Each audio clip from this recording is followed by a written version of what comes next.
There's nothing like a fat, juicy steak on a barbecue. Problem is, most of you don't know how to cook it right. Here's a few tips. Don't put barbecue sauce on your steak while it's cooking. Barbecue sauce is full of sugar and the sugar burns. Then you got it burnt on the outside and raw in the middle. Don't do it. If you gotta use barbecue sauce, and God only knows why you do, use it at the end. Now, we all don't have a barbecue, or some of us don't want to stand outside when it's cold or rainy and miserable out. So I'm going to show you how to cook this beautiful ribeye on top of the stove in my Pampered Chef grill pan and press. Now this ribeye is seasoned just with a little bit of salt and some pepper and some Worcester. That's all it is in there. That's all you need. Now if you want to put garlic on it, that's great. I'm going to show you a tip here on putting garlic on it. One of these days I might have my shit together beforehand. Now, although I'm a big fan of the garlic press, I wouldn't suggest you put pressed garlic right on your steak and put it in your hot pan. It's getting too hot. The reason for that is the garlic could burn before your steak is cooked. So the best thing you can do is just take your garlic, crush it with your knife, skin and all, and throw it in the pan for some flavor. A little bit of thyme is really nice too.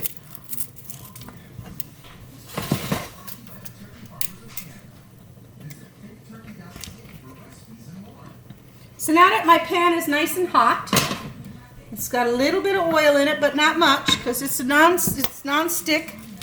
It's hot. Put it away from you. Hear that sizzle?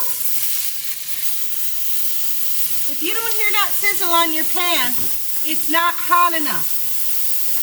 Take it out, warm it up, try it again. Now I'm going to put this press on here. It'll give us a nice grill mark. And we're going to leave that for about 2 or 3 minutes. We're not going to touch it. We're not going to play with it. We're not going to check it. We're just going to leave it alone and let it do its thing. In the meantime, I'll show you what I'm going to do to prep the steak to make it taste wonderful. I'll be right back. I've got to get the thyme.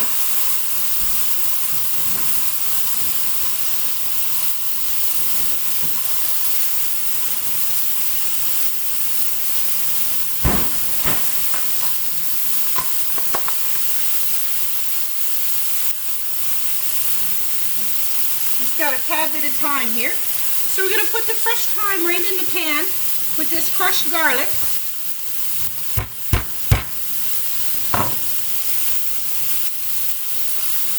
And that's going to give the steak that extra nice flavor while it's cooking. Now it's been about 2 minutes. The steak's got a nice sear on the bottom of it. And now I'm going to pick this up and sear the fat edges. Now this is important because there's nothing worse than that big fat cap on the back of a ribeye steak that's raw when you go to eat it. You want to sear it all the sides of that fat, and it holds the flavor in really nice too. So we're going to do all 4 sides. Look at that, isn't that beautiful? It looks like it's been sitting in the barbecue. Sure, it's only been on the pan for a couple minutes. Now we're going to finish off that steak. I'm going to throw the garlic in the pan with the thyme. Let it do its thing. Now I'm going to leave that alone for about another 2 or 3 minutes. And then we're going to baste it with butter. Now, that's a really thick steak. So 3 minutes on one side, 2 minutes on the other, and finish it off in a 400-degree oven for another 2 minutes. And you will have a perfect medium rare steak.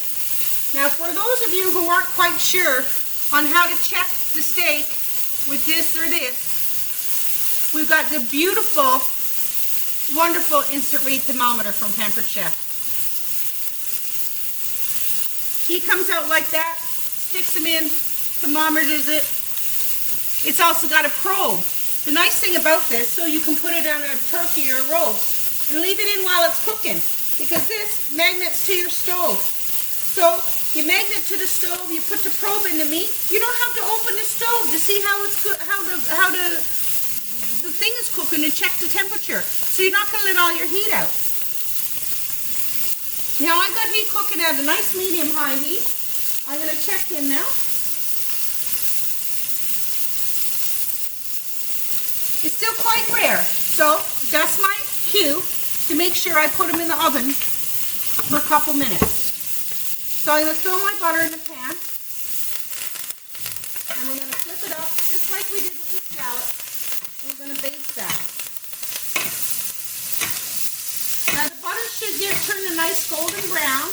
You don't want to turn them black, that means it's burnt.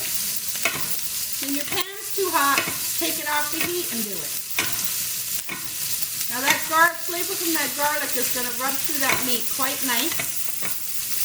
The same with the flavor from the thyme. Now I'm going to put it in the oven for 2 minutes and then it'll be done. Drop it in a 400 oven and the handle comes off. The nice thing is now is I got that in the oven. The handle is off. So when I take it back out of the oven, put it on the stove, I'm not going to forget it's got a hot handle and burn myself. If I had $1 for every time I burnt my hand on a frickin' handle that'll come out of the oven. Pampered Chef cookware is oven safe and stovetop safe, and the handles are removed, which is really nice so you don't burn yourself pulling it out of the oven. And the other really nice thing about it is it stacks nice for storage, and it's also dishwasher safe. The best thing about it is it's guaranteed for life. You'll never ever have to buy another frying pan again. True, guaranteed for life. Anything goes wrong with it, you give us a call. Pampered Chef going to sell you a new one. That easy. It doesn't matter what happens to it. It's guaranteed for life. You got to get them. You'll never buy another set of cookware again. I loves it. I don't know how I could live without it. So quit standing Canadian Tire all the time, every 6 months looking for another non-stick cooking pan. Buy another frying pan. Spend more money on one, think it's better. 6 months later, throw it out. Stand in Canadian Tire looking for another one. Just get yourself some Pampered Chef cookware, my dear. You'll never ever have to buy another frying pan again. Now I'm going to go eat this wonderful steak. I might even show a picture of you to show you how beautiful it tastes. Have a good night.